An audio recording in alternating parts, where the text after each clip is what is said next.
보고 싶었습니다. 예, 우리 눈을 좀 마주보고 인사해 봅시다. 보고 싶었습니다. 예, 다시 한번 인사해 볼까요? 진짜 보고 싶었습니다. 진짜 보고 싶었습니다. 예, 희수 보고 싶었어요. 자, 오늘은 드디어 우리가 이제 그 예레미야라는 성경의 마지막 이제 최종 장에 이르렀습니다. 여러분들은 혹시 재밌게 본 소설이든 책들이 있나요? 어렸을 때부터? 모든 책에서 제일 중요한 부분은 사실은 제일 마지막에 두기 마련입니다. 왜냐면 그 마지막 장의 이미지와 그림을 통해서 최종적인 교훈과 결론을 주기를 원하기 때문에 그렇습니다. 우리가 어렸을 때 보았던 흥부와 놀부 이야기의 마지막 장면이 어떻던가요? 그쵸? 흥부네 집에는 대박이 나서 그 가운데에서 그쵸? 풍악이 울리고 그 가운데서 박에서 말도 안 되는 금은보화가 쏟아져 나오는 장면을 보면서 아, 고생은 했지만 아, 이렇게 착하게 살았더니 이런 결말을 맺는구나. 우리가 어떠한 책을 보든 어떠한 이제 이야기를 보든 제일 마지막에 항상 중요한 게 결말이에요. 결말. 그쵸? 여러분, 그럼 이제 이 예레미야라는 성경의 제일 마지막 결말이 어떨까요?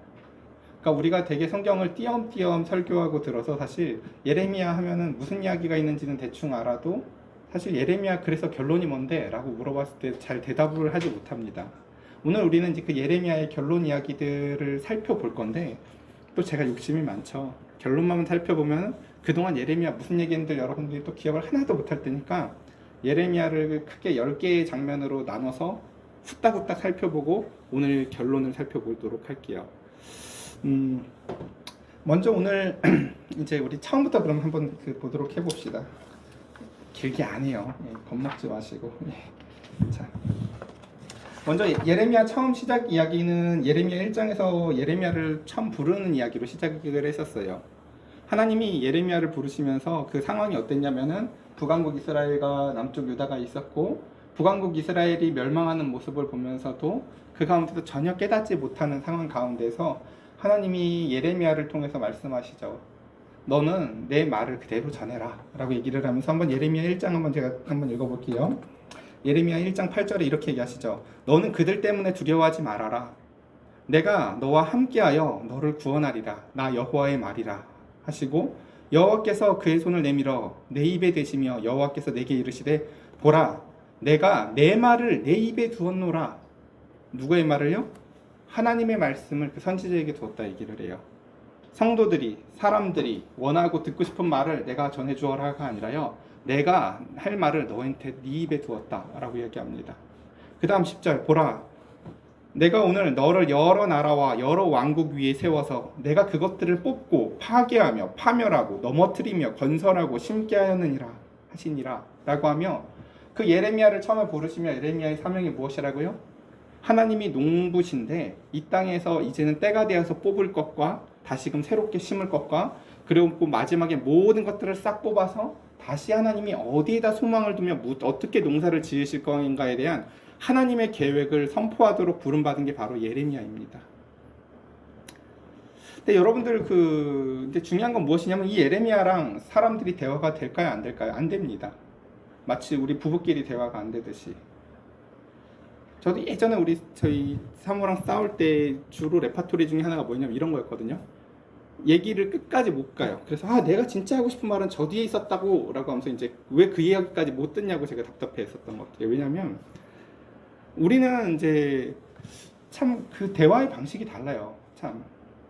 그러니까 예레미야하고 당시의 사람들도 대화가 안 되는 이유가 뭐냐면은 예레미야가 하는 첫 마디부터 거슬리거든요. 하나님이 유다를 멸망시킬 거야. 벌써 여기서부터 진도가 안 나가요. 그러니까 그 뒤에 이 열방을 멸망시키시고 그 가운데서 새 언약을 맺으시며 그 가운데서 바벨론을 통해서 멸망시키시만 바벨론도 멸망시키실 것이고 그 가운데서 잡혀간 너희들은 그곳에서 오래오래 살 준비를 해. 하지만 그럼에도 불구하고 소망이 없는 게 아니야 라는 이 예레미야가 뒤에 하고 싶었던 이 말들을요 아무도 못 들어요. 왜? 이 앞에 이야기가 이미 안 들리니까. 우리도 사람과 사람 간의 의사소통을 해보면요 제일 많이 힘든 부분이 바로 이 앞에 내가 듣기 싫어하는 말들이 앞에 놓여져 있을 때예요.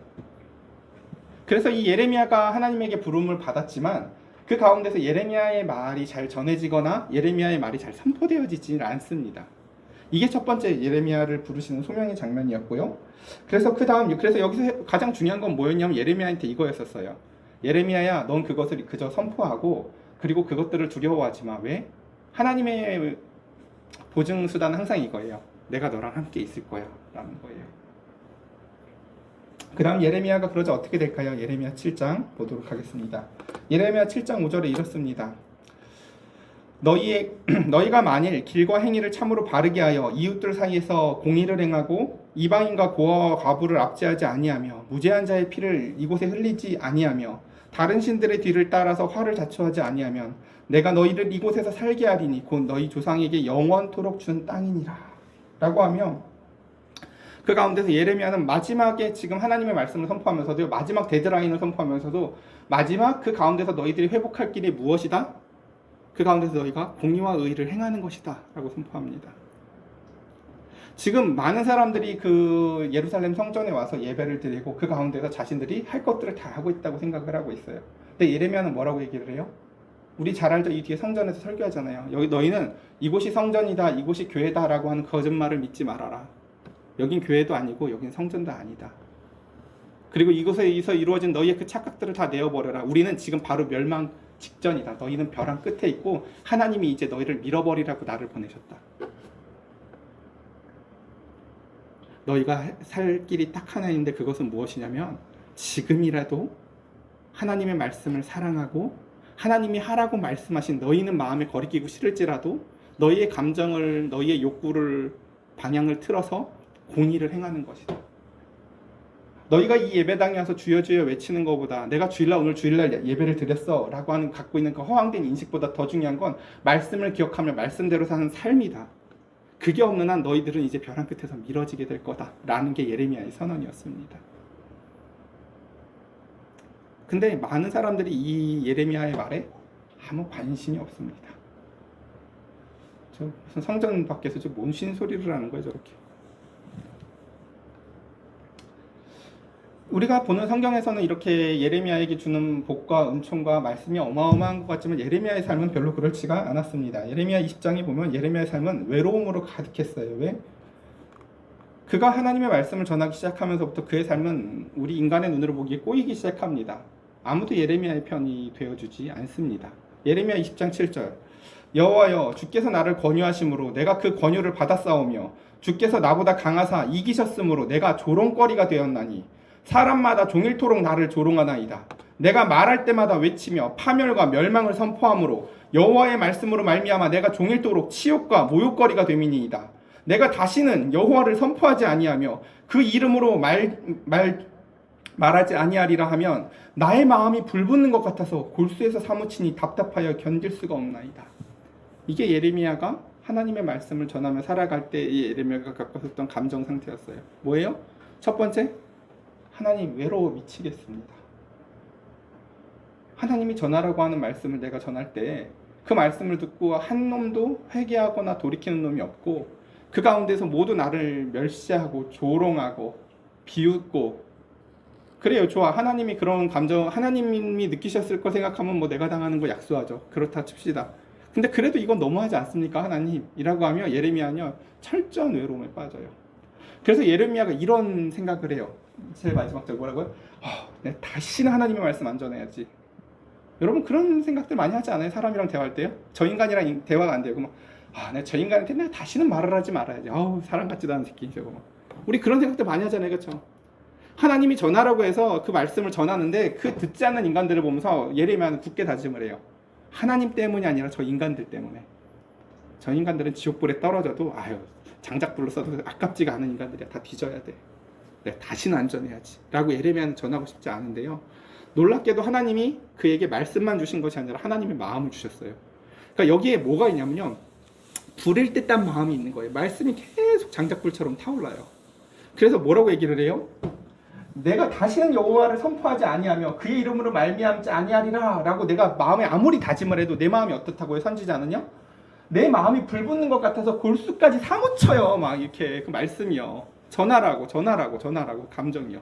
그래서 안전할 수가 없는 거예요. 이 말하면 또 욕먹을 걸 아는데, 이 말하면 또 더 외로워질 걸 아는데, 이 말하면 내가 또 구덩이에 빠질 걸 아는데도 예레미야는 그 말씀을 전하지 않고는 살 수가 없는 거예요. 여러분, 선지자라는 존재가 얼마나 고통스러운 자리에 있는 존재인지 아시겠어요, 여러분?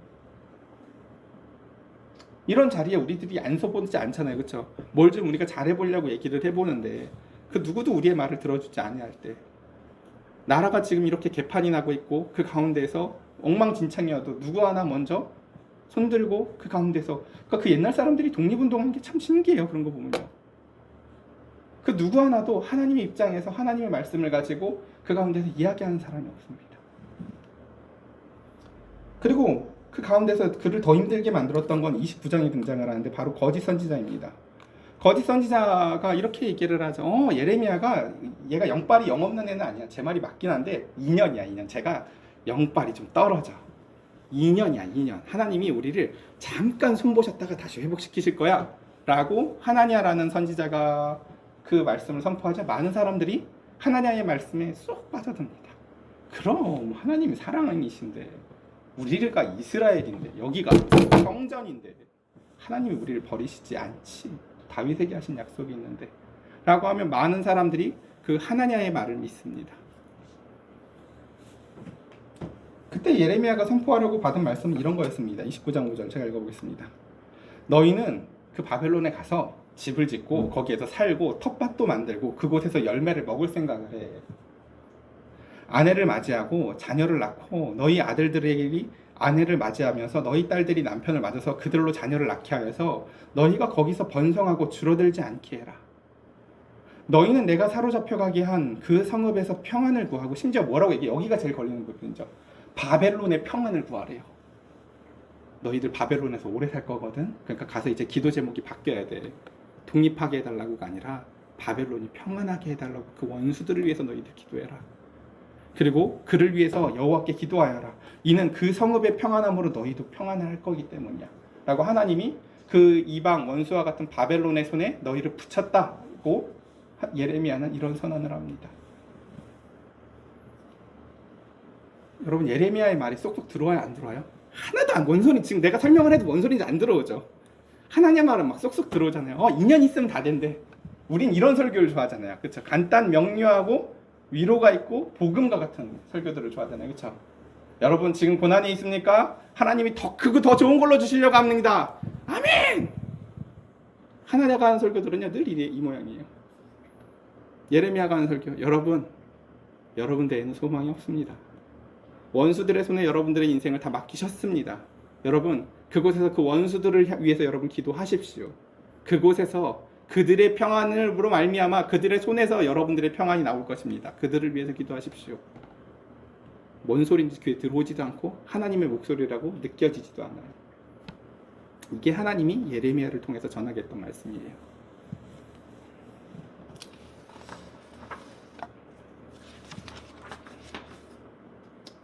이게 왜 그러냐면요, 우리는 저도 이 부분이 참 어려워요. 사람과 사람 간에 우리는 언약 관계를 맺고 싶어 하는 게 하나님인데 우리는 계약 관계를 좋아해요. 언약 관계와 계약 관계가 뭐가 다른지 아세요?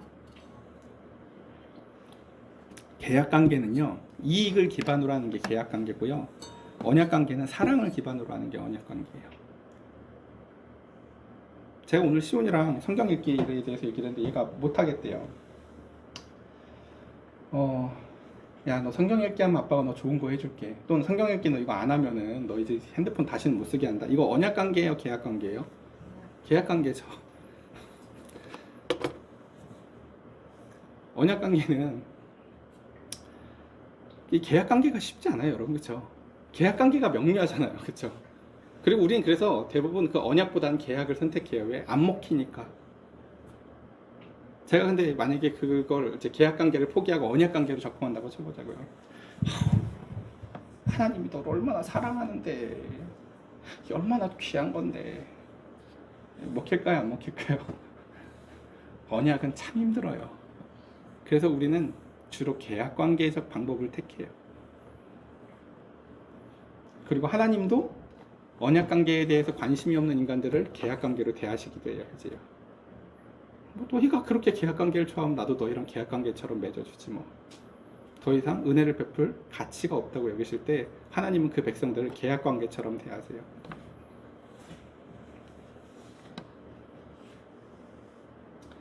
그래서 우리가 갖고 있는 책도 무슨 책이에요? 성경책도 옛날에 맺었던 언약, 그리고 제일 마지막에 새롭게 맺은 언약, 그래서 구약, 신약이라고 돼 있죠. 그 약이 언약이라는 뜻이에요. 근데 하나님은 우리랑 계약 관계를 맺기를 원하시지 않아요. 사랑에 기반한 언약, 계약과 그 언약의 가장 큰 차이는 뭐냐면요, 자발성에 있어요. 계약은요 되게 피동적인 거예요. 계약은 어떤 건지 아세요? 이런 거예요. 여러분들이 이 중에 운전하시는 분들 계시면, 그쵸?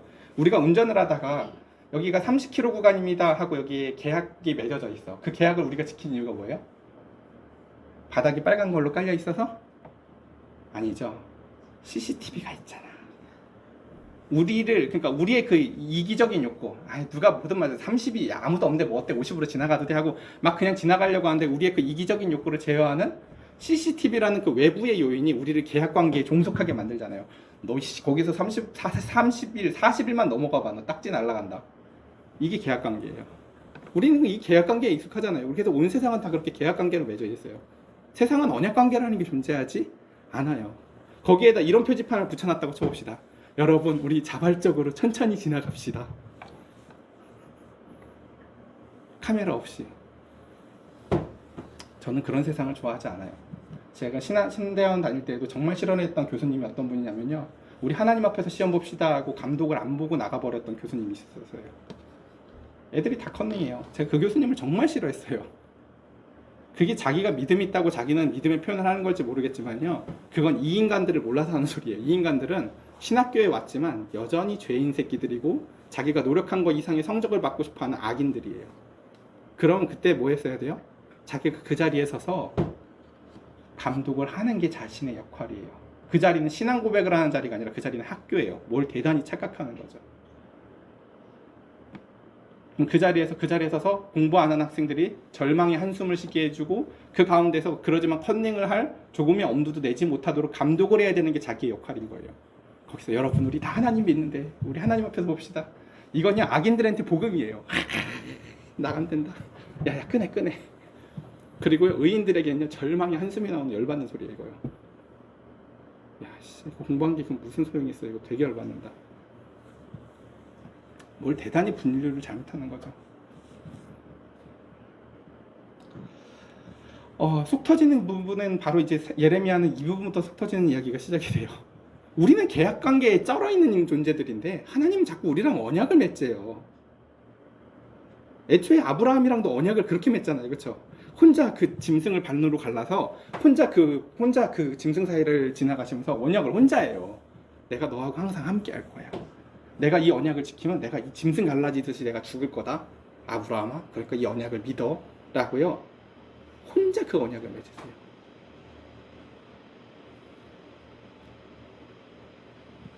우리가 결혼하고 나서 막 외롭고 고통스러운 이유가 뭐예요? 계약을 맺었잖아. 언약을 맺은 게 아니라. 너도 나한테 잘해, 나도 너한테 잘할게. 근데 어디서부터인지 모르겠는데 이 인간이 나한테 잘 안 하는 것 같으니까 나도 이 인간한테 잘할 이유가 없잖아. 계속. 그렇죠?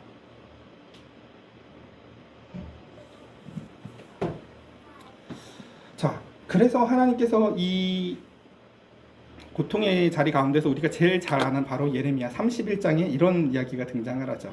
하나님이 맺으실 그 날의 마지막에 새로운 언약, 이게 뭐라고요? 계약이 아니라 언약이라고요. 마지막에 하나님께서 새롭게 너희와 다시금 언약을 맺으실 거예요. 그러니까 언약은 어떤 사람끼리 맺는 건지 아시겠어요? 자발성이 있는 두 사람이 맺는 게 언약이에요. 나도 네가 보고 싶어서 미치겠는데 너도 내가 보고 싶어서 미친 사람끼리만 맺을 수 있는 게 언약이에요. 제가 교회에 사실은 일이 되게 많아요. 저는 사실 이렇게 청소하는 것도 그렇고 이렇게 교회 사실요, 여러분들한테 제가 아무 일을 시키지 않아서 그렇지 해야 될 일이 진짜 많거든요. 근데 제가 여러분들한테 아무 일을 시키지 않는 이유가 뭔지 아세요? 나이가 있으신 분들은요, 일단 삶이 빡빡해 보여서 교회 일 때문에 바쁘길 제가 원하지 않고요. 나이가 어린 친구들에게는요, 자발성이 보이지 않기 때문에 일을 시키지 않는 거예요. 아, 목사님 저 시간이 많은데 좀 교회에서 뭐 일찍 목사님 일 좀 시켜주세요. 전혀 이런 이야기가 나오기 전까지 무슨 일을 시키고 싶지 않아요, 사실. 아, 다 같이 쓰는데 이걸 내가 왜 닦아야 돼? 그럼 다 같이 쓰는 건데 여태 맨날 누가 닦았겠니 이거를, 그렇죠? 누군가는 닦았겠지 여기를, 누군가는 치웠겠고, 그렇죠? 언약은 놀랍게도 사랑하는 두 사람이 맺는 것이에요. 제가 제 얘기 자꾸 해서 죄송하지만 중학교 때 제가 그 얘기를 했을 거예요. 예수님 처음 만나고 나서 누가 뭘 가르친 게 아무것도 없는데 예수님을 사랑하게 되니까 했던 일이, 아무도 안 보는데 학교에 일찍 가서 친구들 책상을 닦고, 아무도 안 보는데 수련회 때 이제 여기서 저기로 이동할 때 친구들 막 이렇게 방석을 정리해 놨더니 밤에 선생님들끼리 얘기하는 걸 들었는데, 야, 장원이는 진짜 웃겨요. 쟤는 다 나간 다음에 지 혼자 방석을 정리하고 지 혼자 좋아한다. 자, 그 옛날에 그 저 중학교 때 그 친구가 가졌던 심령의 상태가 뭔지 아시겠어요? 하나님이랑 그렇게 언약 관계가 맺어져 있는 거예요. 누가 안 봐도 내가 그 가운데서 살아가는 게 하나님한테 기쁘고, 그리고 하나님이 날 보고 있다는 사실만으로도 나도 즐거운 거죠. 자, 언약 관계는 바로 이런 거예요. 그러니까 이 언약 관계는 그러니까 맺기가 얼마나 어려운 거냐고요. 잘 생각을 해보면 서로 눈이 맞아야 돼요. 계약은 이익을 가지고 서로 조율을 할 수가 있잖아요. 야, 너 이거 어기면 어떡할 건데? 너 나한테 잘 안 하면 어떡해? 너 설거지 안 하면 넌 그럼 어떻게 할 건데? 야, 너는 그럼 돈 나한테 따박따박 돈 안 내놓으면 어떻게 할 건데? 우리는 계약은요 치밀하게 맺을 수가 있잖아요, 그렇죠? 치밀하게 맺어도 안 지키죠. 계약을 맺을 때 가장 중요한 마음이 빠지거든요. 우리는 멍청한데 계약 조항을 더 치밀하게 하려고만 해요. 아무리 치밀하게 해봐라. 이번에 제가 사랑하는 어떤 목사님이 상가를 얻는데 주의해야 될 점을 나보고 알려달래요. 알려줄 게 없습니다. 예. 부동산 끼고 잘하셔야 되고요. 등기부등 뭐 잘 보셔야 되고, 뭐 100가지를 알려줘도 소용이 없어요. 왜? 악용하려면 악용할 게 수도록해요. 예. 주차 문제부터 관리비도 자기 마음대로 조절할 수도 있고요. 계약서에 박아놔도 그래요. 주인 마음이에요, 사실요. 그리고 교회는 비영리법인이라서 상가 임대차 보호법에 해당도 안 돼요. 그러니까 그걸 만약에 나도 내 입장에서 그럼 그걸 다 보호받겠다고 일부러 교회 한쪽에다 사무실로 사업자를 내고, 그럴 방법이 있긴 해요. 그런 짱구를 열심히 그려가지고 나도 사회법을 이용하는 방법이 있긴 하지만, 그렇게 살아갈 만큼 이 세상이 참 악하고 이 세상이 참 답답하지만, 우리가 이 세상을 살아가는 그 방법으로서 그 방법은 사실 좋은 방법이 아니에요. 나도 너를 믿어주고 너를 나를 믿을 수 있는 사람이 만나는 게 제일 최고예요. 여기에 교회가 들어온다고 하는데,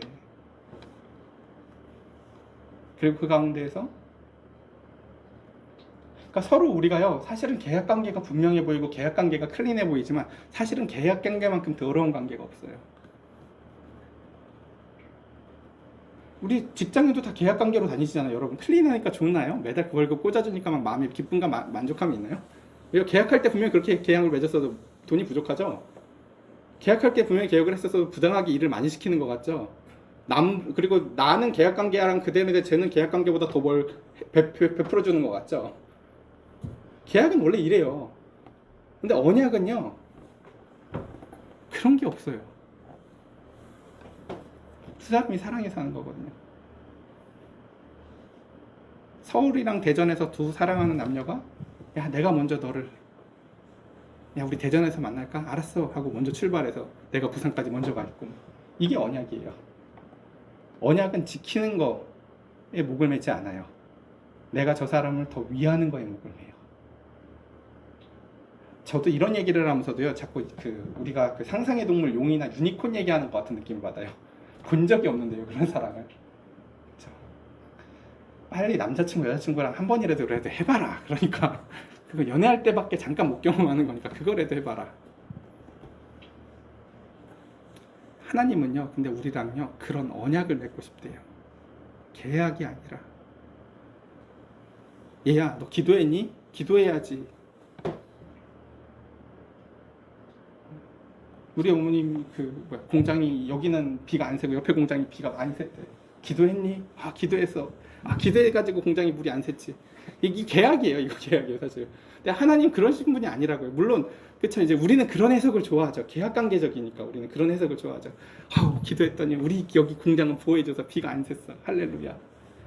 옆엔 절단이 있는데 비가 펑펑 샜대. 아주 그냥 뭐 이러면 그렇죠. 우리는 이런 관계를 우리가 그렇죠. 우리가 그러니까 하나님 믿을 맛이 나지라고 생각할지 모르겠지만요. 하나님은 그런 인격을 갖고 계신 신이 아니세요. 도리어 하나님은 내 공장에서 비가 펑펑 새도 그 가운데서 찬양할 수 있고 그 가운데서도 하나님이 새로운 길을 내실 것을 믿는 믿음을 우리 가운데 세우기 원해요. 그러니까 하나님은 지금 예레미야한테 계속 얘기하는 거예요. 성전이 회파되고 솔로몬 성전이 다 뽀개지고 니들이 그렇게 잘났다고 세웠던 야긴과 보아스의 기둥의 녹기둥을 다 빼앗기고 저 성전이 다 멸망당해서 그 가운데서 그 수치를 당해도 그래도 괜찮아 라는 거예요.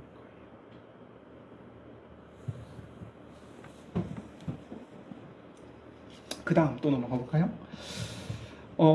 그래서 이제 이렇게 새 언약을 맺으리라. 이 언약은 내가 그들의 조상과 맺었던 애굽 땅에서 인도하여던 내 나라에 맺은 것과 같지 아니할 것은 내가 그들의 남편이 되었어도 그들이 내 언약을 깨뜨렸음이라 라고 하며 그 마지막 날에 맺을 언약은 나의 법을 그들의 속에 두며 그들의 마음에 기록하여서 나는 그들의 하나님이 되고 그들은 내 백성이 될 거야 라는 거죠. 그래서 하나님은 우리한테 새로운 언약을 맺자고 얘기를 하세요. 이게 어떻게 될까요? 그렇죠? 여러분 이거 빨리 이해를 하려고 애를 써야 돼. 그냥 그러려니 하고 목사가 말했으니까 하나님 말씀인데 맞겠지 이렇게 넘어가지 말라니까. 생각이라는 거라니까. 이런 게 어떻게 가능해요? 우리 지선이가 예를 들어서 하나님을 사랑하는 마음이 없어. 근데 하나님이 얘기하시는 거지. 걱정하지 마라. 내가 너의 돌 같은 심장을 바꿔서 살 같은 심장으로 나를 사랑하게 만들 거야. 믿어지세요 이게? 저는 사랑하는 마음이 없는데요. 제가 예전에 희수였는지 미연이었는지 모르겠는데 정말 마음에 안 드는 남자가 한 10번 찍으면은 그래도 넘어갈 수 있지 않을까라고 얘기했을 때 둘 다 확실히 아니라고 했거든요. 미연이 너도 아니라고 했던 거 맞지? 그치? 맞아, 아니래요. 자, 얘 스타일이 아니야. 근데 마음이 겁나 착해. 그래서 처음엔 마음에 안 들었는데 한 번 찍었어. 희수야 나 너 좋아해. 그럼 2번, 3번, 그리고 생각보다 공부도 열심히 했대. 의사래. 10번 막 찍어도 자기 스타일이 처음에 아닌 애는 절대 아니래. 이게 우리가 갖는 관념이라니까. 예. 그렇죠. 우리가 인간이 그 가운데서 내 스타일이 아닌 사람이 나한테 좋다고 10번을 고백해도 아닐 수 있다는 게 사람의 마음인데, 눈에 보이지도 않는 하나님이 얘야 라고 한다고 하나님이 찍으면 넘어갈 것 같아요? 그게? 하나님이 찍는다고 넘어가요? 인간이? 뭐도 아멘이야. 생각을 하라니까. 그런 일이 어떻게 벌어질까? 어제까지 그런 생각을 해보세요. 자, 우리 희수가 그런 고백을 했다고 쳐보자고요. 나는요 제가요 10번이 아니라 3만 번을 찍어도 싫어요 라고 했는데, 다음날 희수가 그 남자의 팔짱을 딱 끼고 와가지고 몰라요 아침부터 얘가 너무 좋아요 막 이러고 다음날 왔다고 쳐보자고. 자, 이 놀라운 이런 일이 가능하다고 생각해? 안 가능하다고 생각해 희수야? 가능한 것 같아? 맞아요. 가능해요. 그게 인생에서 가능해요. 나 제 원숭이 같아서 싫어서 했는데 그 다음부터 원숭이가 귀여워 보이기 시작하고 이럴 수 있다니까 이게. 그래서 요한복음에서는 이렇게 표현을 해요. 밤중에 성경교사인 니고데모가 가서 그게 뭔 소리예요? 예수님 막 얘기를 하니까, 야 이거 어차피 너한테 설명해서 네가 알아들을 수 있는 게 아니야. 이런 거야. 바람이 불어와. 근데 이거 어디서 온지도 모르지. 얘 어디로 가는지는 모르지만 느끼지. 그런 거야. 하나님이 일하시는 건 그런 거야 라고 설명을 해요. 분명히 성령께서 우리의 마음에 오셔서 아침에 내 더러운 마음이 싹 사라졌고 깨끗한 마음이 남아져 있고 갑자기 눈송이와 같이 흰 마음을 주셔서 이게 내가 원래 갖고 계셨던 여러분 한번 그런 생각해 보세요. 예를 들어서 우리 현빈이가 밤에 막 고민을 하는 거지. 내가 인생을 어떻게 살아야 될까? 왜 내 감정은 내 마음대로 해야 될까? 막 이런 근심 걱정에 막 사로잡혀서 어젯밤에 고민을 하면서 잤는데 아침에 일어났는데 누가 방을 깨끗이 청소하고 그 가운데서 누가 내 마음을 깨끗이 청소하는 것처럼 아침에 너무나 개운한 마음을 가지고 일어나서 대체 이게 무슨 일이지? 라는 아침을 맞이한다고 쳐보자고요. 그걸 누구한테도 설명할 수가 없어요. 하나님의 일하시면 바로 그와 같다고 요한복음에서 설명을 해요. 뭐라고 설명은 못 해주겠는데 그런 거야 라는 거예요. 여러분 지금 이제 가을이 다가오죠. 이제 벌써 이제 저녁이랑 벌써 아침에 조금 계절이 바뀌는 걸 느끼죠. 이걸 누가 대륙성 공기압과 북태평양 저기압으로 설명하나요? 그렇지 않죠. 그냥 우리는 그 가운데서 그 때가 되었을 때 오는 바람이라고 느껴요. 그것처럼 하나님은요 그 일을 그렇게 하시겠대요. 너희가 나를 사랑하게 하겠다라는 거예요. 이게 새 언약이에요. 하나님은 그렇게 우리와 같이 언약을 맺기를 원하세요. 자, 언약의 핵심은 무엇이다? 자발성. 언약을 계약으로 낮추는 순간 우리는 이방 종교가 되는 거예요. 자발성을 잃어버리는 순간 우리는 더 이상 교회가 아니게 되는 거예요. 근데 목회자나 우리가 사회생활을 하면서도 이 자발성을 유지한다는 게 참 어려워요. 봐봐요. 지금 교회에 해야 될 일이 10가지가 있잖아요. 근데 나라는 한 사람, 여러분 봐요. 유아실이 된 게 아무것도 없지. 왜 아무것도 된 게 없을까? 내가 바빠서 못했거든. 근데 내가 시킬 사람이 아무도 없어. 뭐 좀 해주세요라고 누구한테 뭘. 그렇죠? 근데 이걸 우리가 언약 관계를 포기하고 계약 관계로 낮추면요, 이거 교회 일도 쉬워요. 여러분, 자, 앞으로 식사 후 식사는 이렇게 여러분들 한 주씩 당담하시고, 설거지 젊은 애들 니들 뭐하니? 니들이 한 번씩 돌아가면서 하고, 그리고 그 가운데서 자, 저희 꾸미는 거는 우리 중에서 자, 우리 다 같이 회의해가지고 결정할 거예요. 자, 여기 누가 이렇게 정확히 다음 주까지 해놓으세요라고요. 계약 관계는 그냥 일을 나누면 돼요. 아, 그럼 왜 나만만 해요? 그럼 넌 청소까지 해. 뭐 이렇게. 그렇죠. 계약 관계는요, 일을 나누면 돼요. 근데 이 계약 관계는 문제가 뭐냐면요, 일은 됐는데 나중에 훨씬 더 안 좋은 똥들이 잔뜩 남는다는 거예요. 자, 그 이야기를 좀 해볼게요. 시간이 별로 없으니까 빨리빨리 넘어가 볼게요.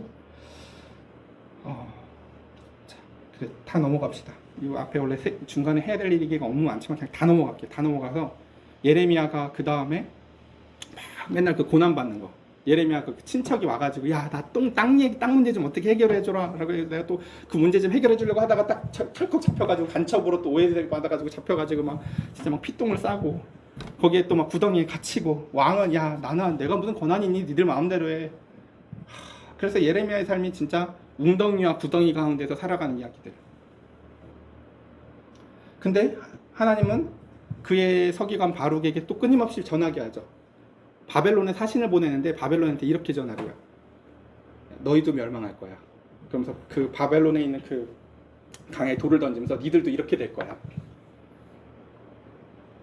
뭐 주제 파악이 대단히 잘못했죠. 지금 유다 왕한테도 하나님의 뜻을 전했다가 인생이 이렇게 나락간 게 지금 예레미야인데, 또 자기 그 바룩의 아들은 친구한테 또 전하라는 게 바벨론도 멸망할 거야 라는 걸 얘한테 또 전하래요. 그러면서 열방이 심판받을 거야 라는 이야기들로 마지막을 마치고 나서 오늘 제일 마지막, 자, 다시 이제 오늘 설교 처음으로 돌아가서 마지막을 봅시다. 예레미야 52장이 제일 예레미야의 마지막 장이라고 했죠. 마지막 장이 뭐라고요? 제일 마지막에 하고 싶은 이야기의 첫 마지막 그림. 흥분얼부로 따지자면 대박 터진 그림.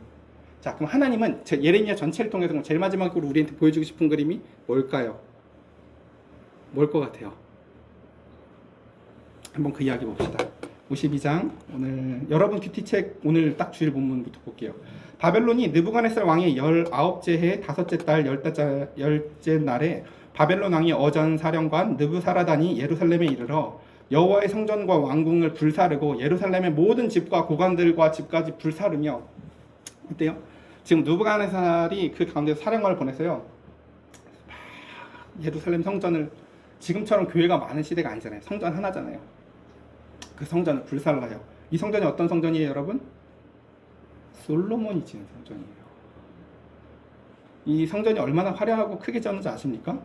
자, 사령관을 따르던 갈대아 사람의 모든 군대와 예루살렘 사면의 성벽을 헐니다. 자, 지금 헐리는 성벽이 뭐예요? 그 예루살렘 그 솔로몬 성전이 헐리는 거예요. 자, 사령관 느부사라단이 백성 중에 가난한 자와 성중에 남아있는 백성과 바벨론 왕에게 항복할 자, 쓸만한 사람들을 데려가고, 그 다음 또 가난한 자 중에서도 그 가운데서 이 땅에서 너는 농사짓기에 적합하겠다 하는 사람들은 남겨서 너는 농사지어서 때마다 조공을 바쳐 라고 하면서 남길 사람들을 남깁니다. 그리고 포도원을 관리하는 자와 농부가 되게 하였느니라. 자, 그 다음 여기서부터가 중요합니다. 17절부터가 중요한데, 여기서 지금 자, 이게 뭐라고요? 예레미야의 제일 마지막 장면이라고요. 그 다음, 그러니까 예레미야의 제일 마지막 장면에 지금 하나님이 우리한테 보여주고 싶은 첫 번째 모습은 뭐냐면요, 성전이 얼마나 철저하게 파괴되는지예요. 자, 갈대아 사람은 또 여호와의 성전의 두 놋기둥 받침과, 여러분 솔로몬 성전 앞에 있는 큰 어마어마한 우리 한 8m에서 9m가 되는 놋으로 된 속은 텅 빈 기둥이 세워져 있거든요. 이걸 우리가 뭐라고 했었는지 기억나요? 야긴과 보아스라고 해서 성전 그 당시에 솔로몬 성전의 위용을 보여주는 어마어마한 기둥이었어요. 근데 이 성전이 어때요? 성전의 두 놋기둥과 받침과 여호와의 성전의 놋대야를 깨트리고 그걸 다 바벨론으로 가져가요. 야, 쟤네 그 예수 믿는다는 애들, 쟤네 그 하나님 믿는다는 애들, 그 성전 앞에 있었던 이거 그 녹그릇들 내가 다 깨트리고 갖고 온 거야 이거. 야 이거 뭐 약인 보았어? 야 걔들 참 웃겨 이거. 야 이거 가지고 개밥그릇이나 만들어. 얘네들 이렇게 다 갖고 가요. 다 부셔가지고 바벨론에서. 그리고 18절 가마들과 부삽과 부집개와 그 성전에서 무슨 모든 녹그릇들, 그리고 잔들과 화로와 주발들과 솥들과 촛대와 숟가락과 곧 금으로 만든 물건과 금은으로 만든 은을 가져갔더라. 그리고 여기가 중요해요. 솔로몬 왕이 여호와의 성전을 위하여 만든 두 기둥과 한 바다와 그 받침 아래에 있는 12 소 곧 그 이 모든 기구의 노새 무게는 헤아릴 수가 없더라. 그 기둥은 한 기둥의 높이가 18규빗이고 그 둘레는 12규빗이며 그 속은 비었고 그 두께는 손가락의 두께이며 어라며 기둥에 논머리가 있고 그 노새 5규빗이요 머리에는 사면으로 둘린 망사와 성류가 다 얼마나 그 조각조각 성류로 이렇게 잘 조각이 되어 있는데 그거를 지금 바벨론에 의해서 얼마나 철저히 회파되고 있는지 보여주는 거예요. 자, 성전이 부셔지는 모습이 예레미야의 그 결론의 제일 첫 번째 보여주고 싶은 모습이에요. 자, 제가 아까 그런 얘기를 했죠. 계약 관계를 맺으면 일이 되는 것 같지만 똥이 잔뜩 싸진다고요. 여러분, 솔로몬이 성전을 짓고 싶었는데 왕궁을 더 화려하게 짓고 성전을 나름 또 멋지게 져요. 근데 성전은 지어졌거든요. 외국 사람들이 올 때마다 야, 니네 교회 진짜 좋다. 우와, 대단하다. 야, 저걸 하나하나 다 조각해놓은 거야? 라고 우리는 이렇게 보이고 남들한테 자랑할 만하고 우리도 자랑을 해. 근데 집에 가서는 다 이러는 거죠. 저거 짓느라고 우리 헌금하느라고 죽는 줄 알았고 우리 아빠 때도 힘들었는데 야, 그 다음 우리 나라가 그래서 사람들의 마음은 이미 성전이 이제 완전 계약관계에 맺어져 있는 거죠. 야, 저 기둥 우리 할아버지가 세운 거잖아. 저거 다 저거 우리가 헌금한 거 저거 우리 목사님 나한테 잘해야 돼. 저 교회 기둥 내가 5개는 내가 세웠다. 저거 사람들의 마음이요 다 자기의 공로와 그 가운데서 자신들의 계약이니까 불만이 많죠. 그래서 솔로몬 성전은 그렇게 멋지게 일은 완성됐는데 막상 솔로몬이 그 다음에 이제 후임 정할 때쯤 되니까 그 다음 그 아들한테 찾아와서 이런 얘기를 하죠. 야, 니네 아빠 때문에 우리가 죽는 줄 알았어. 너무 세금을 과하게 매겨서 성전도 다 젖었잖아 이제. 그러니까 적당히 좀 세금을 매겨. 이제 다시는 그렇게 하지 마. 그 아들이 뭐라고 얘기해요? 우리 아버지가 채찍이었으면 난 전갈 채찍 정도는 써줘야지. 그러고 나라가 둘로 쪼각나요. 자, 여러분 왜 일을 계약관계로 하면 안 되는지 아시겠어요? 성전이 젖이는 게 중요한 게 아니라고요. 나라는 그때 성전이 젖으면서 사람들의 마음과 하나님의 마음은 성전에서 떠났고 지금 우리가 보는 바벨론에 의해서 회파되는 성전은 지금 회파되는 것 같지만요. 사실은 이미 성전은 그때 부셔진 거예요. 사람들의 마음은 그때 무너진 거라고요. 우린 이 성전이 다시는 안 망할 거라고 하지만 아니요. 하나님은 사람을 성전이라고 말씀하셨고 사람들은 이미 그때 마음이 다 떴어요. 그래서 정말로 중요한 건 이 일이 되게 하는 게 아니라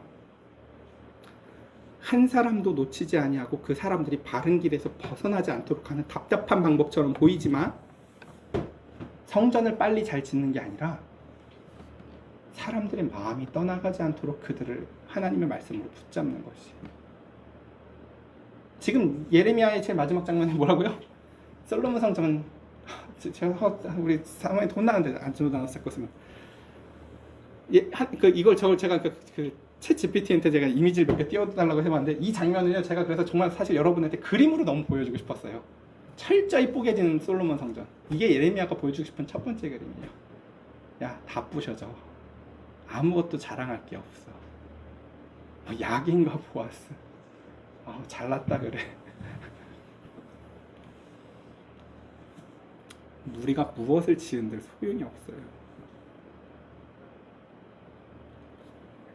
그 다음 더 중요한 장면, 제일 마지막 제일 중요한 장면이 이건데 그 다음 장면들은 이제 다 잡혀가서 죽는 장면이에요. 그리고 다 잡혀가서 죽는 장면 다음 제일 마지막 장면이 이건데 이 마지막 장면 보도록 할게요.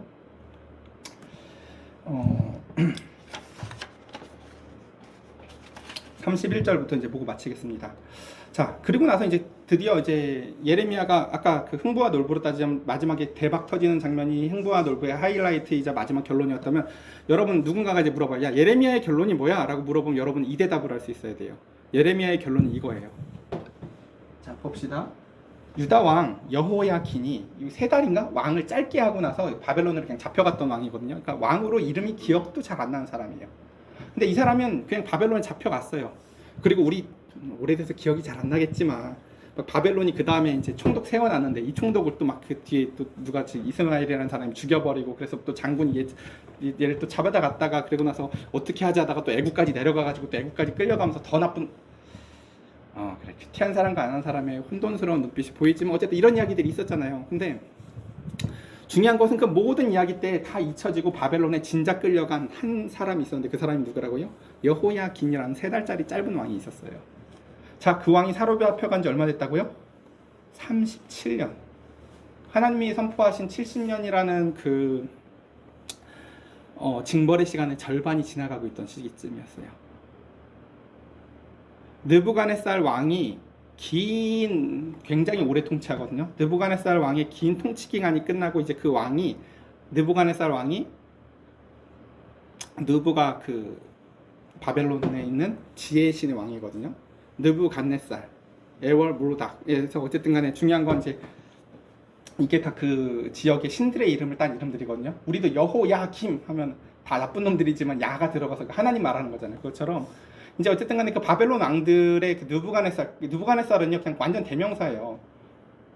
예를 들면 예전에 미국이 이라크 쳐들어갔을 때도 잡지의 제목이 제2의 느부갓네살 뭐 이런 거였거든요. 그러니까 느부갓네살은 완전 대명사예요. 근데 그 느부갓네살이 이제 왕정이 마치고 나서 그 아들에게 이제 왕권을 주는데 그 아들의 이름이 바로 에월 무르닥이에요. 우리 시온이가 안 읽어지는 이 에월 무르닥, 그렇죠? 왕 이름이 이래요. 근데 이 아들 왕이 이제 자기가 왕이 됐는데 우리가 처음 왕이 되고 나면은 또는 우리도 대통령이 바뀌고 나면 자기는 나는 옛날의 왕이랑은 달라라고 뭔가 보여주고 싶잖아요.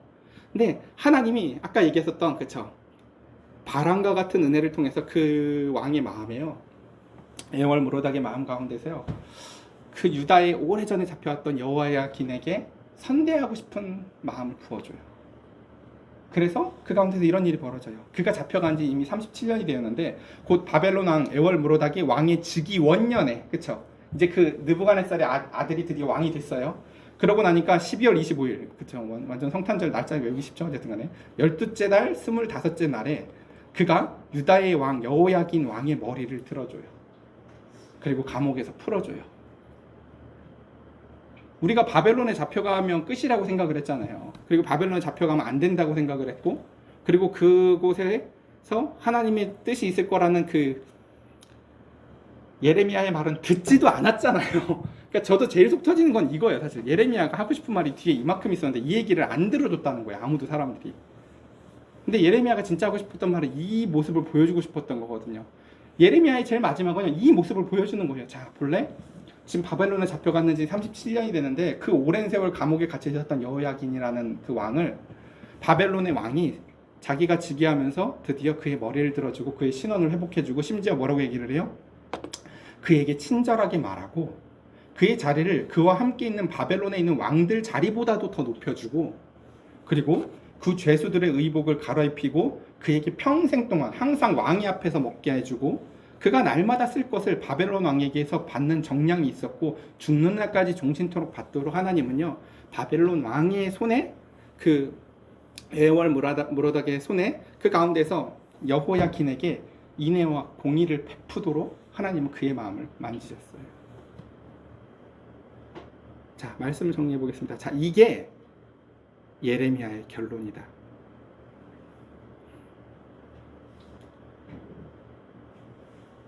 마음에 드세요? 여러분, 자, 이거 여러분 잡혀간 지 37년쯤 되면 하나님이 여러분들에게 인애를 베풀 겁니다. 자, 어때요? 복음으로 들려요? 네, 이게 복음이에요. 이게 왜 복음인 줄 아세요? 자, 여러분 오늘 혹시 설교 제목 보셨어요? 설교 제목이 뭡니까? 가장 나쁜 선택 속에 플랜 B, C, D. 인간은요 가장 나쁜 선택들만을 해요. 계속. 그러니까요 아무리 그분이 하나님이셔도요 하나님이 하실 수 있는 플랜 A가 불가능해요. 하나님의 플랜 A는 가나안 땅이라는 땅이 있었는데 이 땅이 하나님이요 이 땅에 가나안 땅이 나쁜 놈들이 사는 땅이 아니에요. 여기도 하나님이 지금 백성들이 사는 땅이에요. 근데 얘네들이 악이 너무 가득 차니까 하나님이 아브라함을 부를 때 뭐라고 하냐면 내가 쟤들을 이 잔으로 악이 가득 찰 때까지 기다렸다가 너희를 불러서 보내서 내가 저 땅에 있는 그 가나안 땅 족속들을 싹 다 쏟아버릴 거야. 너희가 그때 들어가는 거야. 라고 들어가요. 그게 이 하나님의 백성들을 가나안 땅에 보낸 이유라고요. 자, 그럼 하나님의 백성들은 그 땅에 들어가서 어떻게 살아야 돼요? 이 잔에 합당한 삶을 살아야 되죠. 근데 놀랍게도 지금 하나님이 다시 그 땅에 있는 가나안 땅에 있는 이스라엘 백성들, 솔로몬 이후에 있었던 유다 백성들을 다시 가나안 땅 쏟듯이 다시 쏟는 거예요. 바벨론처럼. 왜요? 세상과 조금도 다르지 않게 사니까. 우리가 지금 교회에 다닌다고 해서요, 안전한 게 아니라고요. 아까 얘기했죠. 예레미야가 너희 교회 다니니까 괜찮아라고 했어요. 아니죠. 성전이라는 거짓말에 속지 말아라. 니네들이 공의를 해가지 않으면 너희가 앞에 쏟아졌던 저들과 같이 너희도 하나님이 너희를 다 쏟아버릴 거야. 그리고 실제로 쏟기로 결정도 하셨고, 그러니까 바벨론에 가서 살 생각을 해 라고 얘기합니다. 이게 그래서 놀랍게도 지금 오늘 예레미야의 제일 마지막에 결론이 뭐였습니까? 여호야긴에게 베풀어지는 하나님의 은혜였죠. 이건요 플랜 B, C, D, E, F, G쯤 될 거예요. 그러니까 하나님의 계획이 원래요 여호야긴을 통해서 그에게 인애를 베푼다 이런 거 아니에요. 원래요. 왜 여기까지 가는지 아시겠어요? 인간이 가장 최악의 선택들을 계속하니까. 예레미야의 성전 설교를 듣고 당장 거기서 돌이키는 놈이 있었으면 이 상황이 안 가요. 우리가 요나라는 성경책 알죠? 너희들 망할 거야 라고 했는데 안 망하잖아요. 왜? 왕이 돌이키니까, 백성들이 회개를 하니까. 그래서 우리는 우리의 삶을 이제 이것을 계산할 줄 알아야 돼요. 자, 이 불공평한 이 언약을 살펴보세요. 우리는 계속 최악의 선택을 하는데 하나님은 그러면 그 최악 중에서 제일 나은 걸 선택을 하세요. 최악 중에 제일 덜 나쁜 걸 선택하세요. 자, 이 말이 얼마나 역겹게 들리는지 여러분 느껴보세요. 우리가 믿는 신관이랑 좀 다를 수 있는데 여러분, 하나님은요 제일 덜 나쁜 걸 우리한테 주시는 분입니다. 이렇게 얘기를 하면 여러분 어떻게 해요? 아멘이 나와요? 안 나와요? 하나님은 우리한테 가장 덜 나쁜 걸 주시는 분입니다. 어때요? 아멘이 돼요? 안 돼요? 하나님은 우리한테 가장 덜 나쁜 걸 주시는 분입니다. 아멘이 안 돼요? 그게 사실이에요. 왜 그런 줄 알아요? 우리가 가장 나쁜 걸 선택하고 사니까. 우리가 가장 나쁜 걸 매번 선택하잖아. 난 저놈보다 착해 라고 생각하지만 나는 아예 선지자까지 끌고 이방으로 아예 애국으로 내려가는 게 우리고, 하나님의 말씀을 그대로 믿고 내가 너무 싫어도, 제가 아까 시온이 때도 기대하는 건 그거예요. 내가 너무 싫어도, 아빠가 계약관계같이 나를 협박해도 그 가운데에서 난 이걸 못할 것 같은데 아빠가 시켰으니까 그냥 아빠를 믿고 해볼까 하고 나와서 못하든 뭐 하든 그냥 하는 그냥 그런 걸 기대하는 거예요. 사실요. 그 뒤에 모습을 기대하는 게 아니라고요. 하나님이 우리에게 기대하시는 것도 대단한 게 아니에요. 바벨론에 왜 끌려가야 되는지 이해도 하나도 안 되고, 이 성전이 지금 이렇게 부셔지는 걸 우리가 두 눈 뜨고 바라봐야 되는 것도 이해가 안 되고, 우리의 왕인 시드기야가 눈알이 뽑히고 그 아들들이 다 죽어가는 꼴을 보면서도 저 바벨론을 통해서 우리를 심판하신 하나님이 난 도저히 이해가 안 되지만, 거기에 길이 있다고 하셨을 때 잡혀가고 37년쯤 되자 드디어 하나님이 그 왕에게 인애를 베푸는 걸 보면서 하나님은 우리를 안 버렸구나. 근데 이게 플랜 F G쯤 되겠구나. 우린 하나님한테 자꾸 이런 요구를 할 수가 있죠. 왜 하나님 이렇게 더럽고 안 입고 온 꼴을 보게 하십니까? 우리 플랜 A로 가셨어야죠 라고 할지 모르겠어요. 그건 하나님 잘못이 아니에요. 우리가 매번 제일 안 좋은 걸 선택했으니까 하나님 입장에서 우리에게 제일 좋은 걸 줄 수 있는 게 플랜 B, 그 다음 C, D, E, F로 가는 거죠.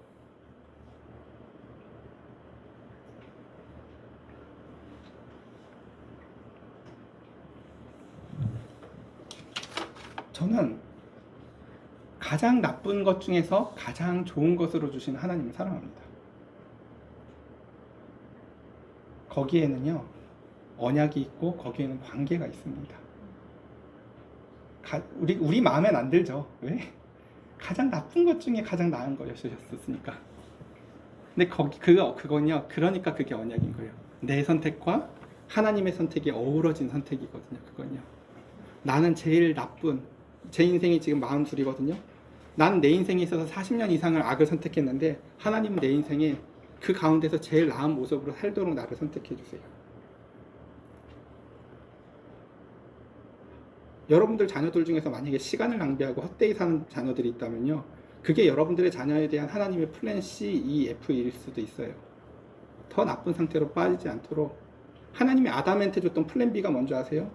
나랑 예배하고 사랑하는 걸 포기한 너야. 더 많은 죄를 짓지 말고 일이나 해 라고 땅을 갈게 하는 거예요. 땅이 만만하지 않게 만들어 버리는 거예요. 땅 가는데 진을 다 빼도록. 그거 원래 하나님의 플랜 A는 아니에요.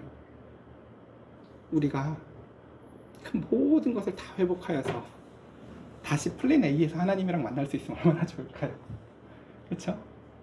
하나님은 이게 가능하신 분이에요.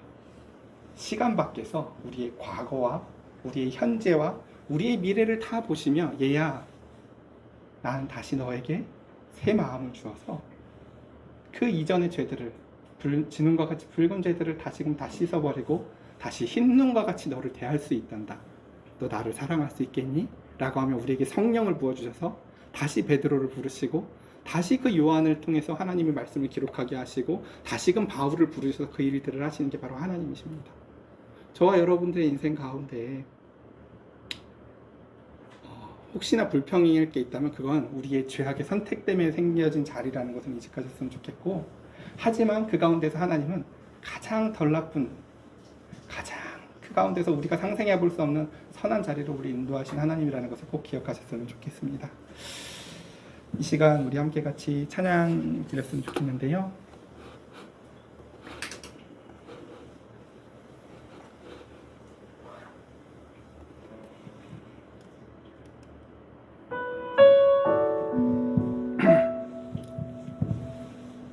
있는 이 길이 혹 굽어두는 수가 있어도 내 심장이 울렁이고 가슴 아파도 내 마음 속으로 여전히 기뻐하는 까닭은 하나님은 실수하지 않으심일세.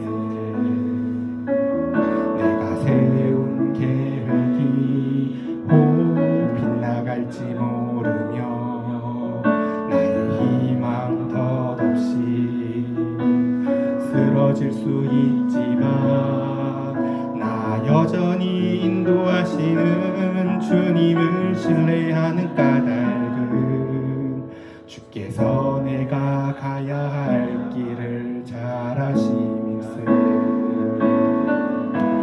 어두운 밤 어둠이 깊어 날이 다시는 밝지 않을 것 같아 보여도 내 신앙 부여잡고 주님께 모든 거 맡기리니 하나님을 내가 믿음일세. 지금은 내가 볼 수 없는 거 너무 많아서 너무 멀리 가물가물 어른거려도 운명이여라 나 두려워 아니하리. 만사를 주님께 내어 맡기리. 차츰차츰 안개는 걷히고 하나님 지으신 빛이 뚜렷이 보이리라. 가는 길이 온통 어둡게만 보여도 하나님은 실수하지 않으신다네. 하나님은 실수하지 않으신다네. 우리 이 시간 이 찬양 한 3분 조금 안 되는데요. 찬양 한 절 돌아갈 동안 우리 이 시간 말씀 기억하며, 하나님, 나도 이제 하나님과 언약 관계를 맺기를 원한다고 바람과 같이 성령께서 우리의 마음에 임하여 주셔서 하나님과 사랑하며 살게 해달라고, 사람과도 계약 관계로 내 맘대로 안 되면 내어버리고 선 긋는 것이 아니라, 예레미야에게 있어서 그 절망 가운데에서도 말씀을 버릴 수 없었던 불타는 심령이 있었던 것처럼 하나님이 속상하시면 나도 같이 속상하며 살겠다고 하나님 앞에 우리 시간 함께 같이 기도해 봅시다. 하나님, 이 시간 우리 사랑하는 성도들이 이제 그 예레미야 총 52장의 말씀들을 다 걸어와 봤습니다. 예레미야를 처음 부르실 때부터 아무리 말씀을 전해도 더욱더 외로워지고 내 말을 듣는 사람이 뒤에 이야기는 들어주는 사람조차도 없고 하나님의 말씀을 내가 다시는 전하나 봐라 라고 하며 마음의 결단을 해봐도 불분듯한 마음으로 말씀을 버릴 수도 없었던 그 예레미야의 심령을 우리가 다뤄봅니다. 그럼에도 불구하고 하나님은 그의 언약들을 신실하게 예레미야의 말씀대로 이루어 주셔서 바벨론의 그 유다의 성전이, 예루살렘 성전이 철저히 회파되어지고 그 가운데서 그 시드기야 왕과 그 왕족들과 그 자녀들이 잡혀가 눈이 뽑히고 그 아들들이 처형을 당하고 그 백성들까지도 하나님 아버지 처형을 당하는 것을 보며 그 포로로 잡혀가는 그 백성들에게 과연 무슨 희망이 있겠는가 싶었지만 하나님은 그 가운데서도 이제는 그 새로운 왕 에월모로닥을 통해서 하나님, 내가 그 언약을 나는 버리지 않았단다. 나는 너희와 맺었던 언약을 조금도 버리지 않았단다. 때가 늦은 것 같을지라도 그가 즉위한 지 벌써 37년이나 그 가운데서 그 이스라엘이 멸망당한 지 37년이나 시간이 지난 것 같아도 나는 그 언약을 지금부터 단 어느 순간도 버린 적이 없었고 너희에게 가장 좋은 길을 또다시 준비하고 또다시 준비하여 너를 가장 덜 나쁜 길로, 그 너희의 나쁜 선택들 가운데서 가장 좋고 선한 길로 다시금 인도하기 위하여 너와 함께하는 하나님이라 말씀하신 하나님 아버지, 이 시간 우리의 인생에 있어서 수많은 죄악의 선택들을 주님 바라보게 하여 주시옵소서. 왜 나 같은 죄인이라고 고백을 했던 것인지를 알게 하여 주시다. 우리 한 사람 한 사람의 신경과 골수까지 쪼개시는 하나님의 아버지의 말씀이 이 시간 임하게 하여 주셔서 하나님, 내가 왜 연약한 죄인인지를 알게 하시고 그 가운데 하나님이 왜 크신 하나님의 사랑 가운데서 이 시간 우리 한 사람 한 사람을 부르시는 그 놀라우신 은혜와 언약이 얼마나 귀하고 고귀한 건지 하나님, 우리 사랑하는 성도들 깨닫기를 주님 원합니다. 성령님, 이 시간 우리 가운데 임하여 주시옵소서.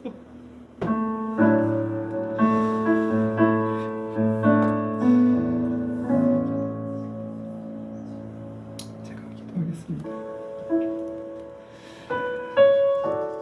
하나님, 하나님의 말씀은 흥부놀부같이 모든 것이 역전되어서 대박이 터지는 이야기로 끝나진 않았지만 약속한 그 언약이 아직도 끝나지 않았음을 하나님의 그 언약의 박 속에서 봅니다.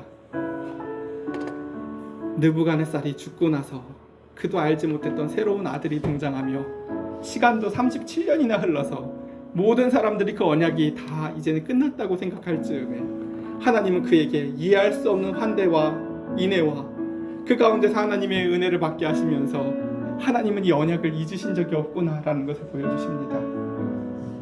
우리가 이렇게 된 것은 하나님이 무능하셔서도 아니요, 하나님이 손이 짧으셔서도 아니요, 하나님이 악하셔서도 아니며 다 우리가 악한 것을 선택하여서 우리의 욕심에 따라서 우리가 버려놓은 판에서 하나님은 그렇게밖에 하실 수 없었으며 하나님은 그 어쩔 수 없이 그들을 다시금 그 가나안 땅에 이방인들을 비웠던 잔에서 이제는 그 가운데서 그 금잔과 같은 바벨론에게 모든 자들을 취하게 하여서 그들을 심판하시고 유다까지도 심판하시며 이제는 그 금잔도 비우실 하나님께서 이제 이 순간 남유다를 심판하시고 비우시는 장면을 바라보았습니다.